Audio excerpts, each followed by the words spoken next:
Hello, my name is Katie Groves, and this is part 27 in my series about deprogramming from trauma-based mind control.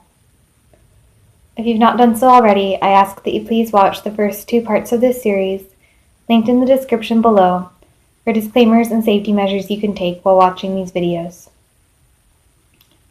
In this video, I'm going to continue talking about the topic of my last video, in which I talked about deprogramming myself around the belief that I am evil.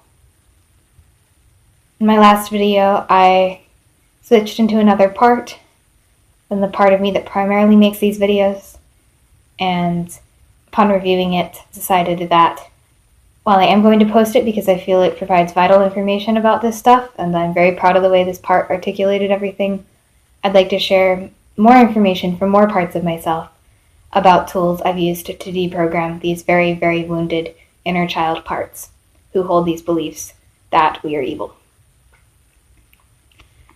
So I'm going to allow myself to transition into other parts and speak more about this subject.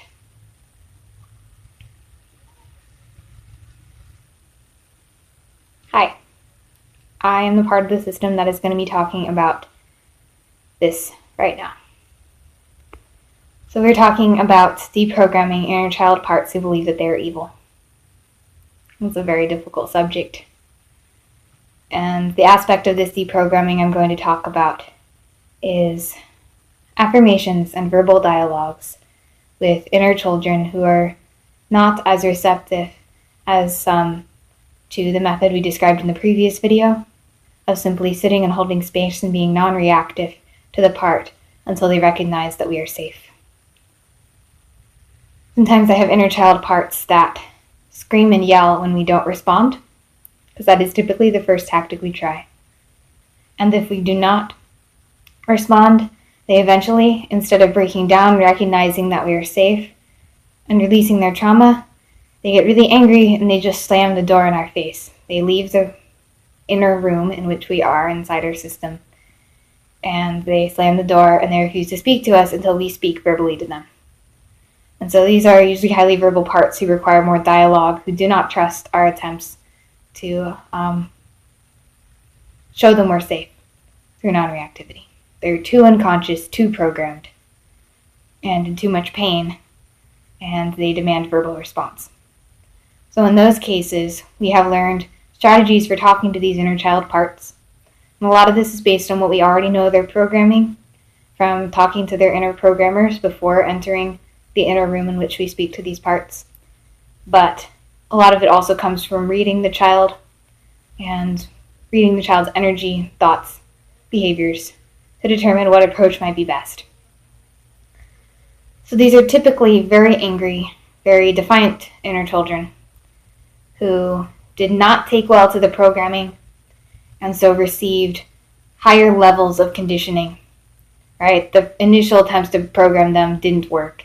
They often didn't work for us when we were a child because we are, on the whole, so defiant and resistant to programming. But these parts are particularly defiant. And while defiant in this case is not a bad thing, don't get me wrong, it is a trait that makes working with these parts difficult. So when I start talking to them, I typically start talking to them in ways that put them at ease and show them that we are not naive. So when I go inside to talk to these parts, I recognize that these are parts who've been raised in child trafficking, around the mafia, around gangs, organized criminals of all kinds, and that oftentimes these children do not trust the suave, well-spoken, articulate, charming psychopaths who were kind of the brains behind the whole operation, who were the mind control programmers who created their programming and harmed them typically the most. So, while I tend to be very articulate and I can be quite charming, well-spoken, as I was trained as a mind control programmer myself, sorry, I tripped on my words, I have to really temper those aspects of my mannerisms and way of speaking and essentially be a little more street, present in a way that I think the child will listen to. And I don't fake it, but I call forward parts of me that act in those ways And I ask them to kind of blend with my personality and help me to essentially create a more integrated part that is designed specifically to interact with the child. When I do this, the child is typically receptive because I'm very skilled at this chameleon type of behavior. And while I'm not trying to manipulate the child, I am trying to present myself in a way that the child is more likely to trust. Because my intentions are not to harm the child. I'm not trying to con this child. I'm trying to communicate with the child that I understand where they come from. So I pull parts of myself out of my own experience. I'm not being dishonest. And I present myself to the child in a way that I think they can understand. And in this case, because I've geared myself specifically towards successful interaction with the child, the interaction typically is successful. And I'm able to talk to the child in a way that they can understand and communicate to them that they are not alone, that I am their friend, and no matter how battered the child is, typically at this point, the child will listen. If the child really won't listen, right, and is wise to my attempts to present in a specific way that they will trust, the child may get even angrier. And at this point, I choose to take an attitude that's a little harsher. I'm certainly not abusive to the child in any way, but I let that child know that I am not interested in placating them. I want the child to feel safe, but if the child is going to be angry and violent, I'm not going to respond any further. And if that child doesn't want my help, then they don't have to take it. But if the child wants my help, then they will have to respond to me more politely.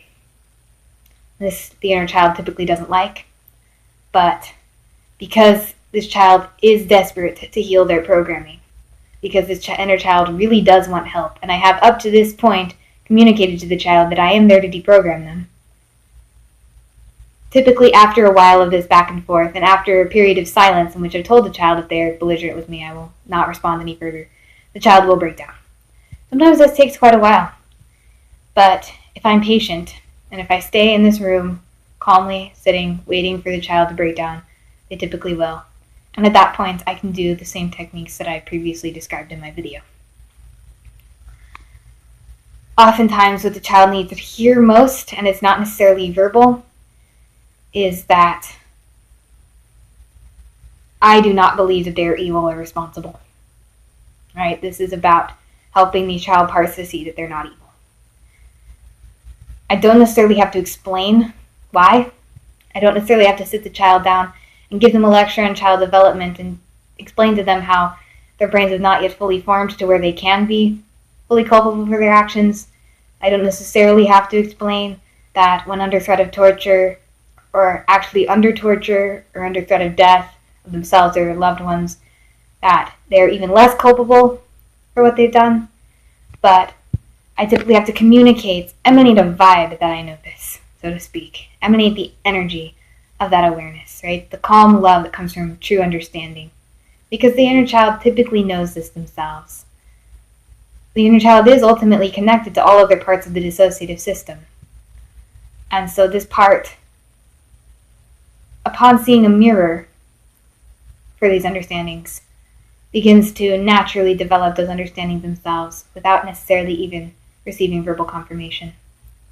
But for the extraverbal parts, I do decide oftentimes to break it down like that and actually explain what happened to them, how they were programmed, and using all the knowledge I have of their systems, help them to look inside themselves and introspect. And that is something I typically do not do for younger children, but for an older child, I can guide that child through self-hypnosis into their own system and help them to look inside and see that they're programmed. And that often helps them to relinquish their trauma to me. Because the whole goal of this is to get this inner child part to give their trauma up to a part that is older and capable of processing it so that they can be healed. Okay, that's all I have for this video. In my next video, I will talk about the guided hypnosis that I take these inner child parts through when necessary to see that they've been programmed and how I deprogram them from there. Okay, thanks.